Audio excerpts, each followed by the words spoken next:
ธรรมศาสตร์ยามเช้าอยู่สวน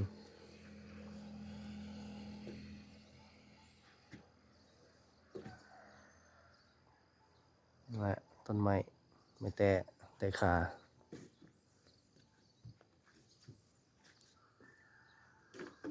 ปาไว้พอได้แยง2 ต้นในอนาคตนี่สิหายากนะไม่แต่ขานี่มีน้องเนาะ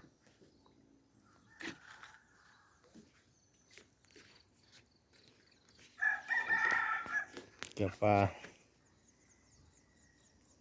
ขึ้นมายังลายปลากันเลย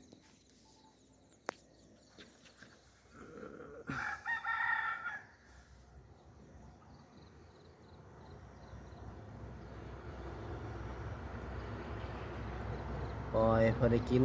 ปลากันยังบ่ใหญ่ครับ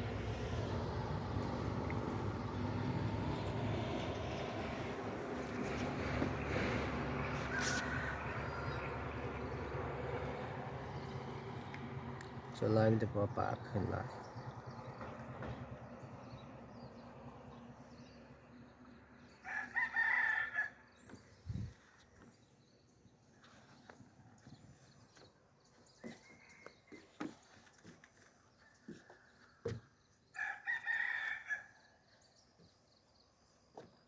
บรรยากาศตอนเช้า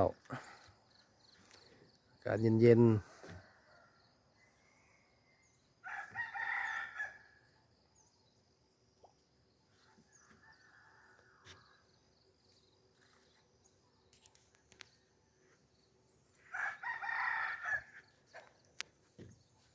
ตอนนี้ก็น้องพี่น้องเนาะ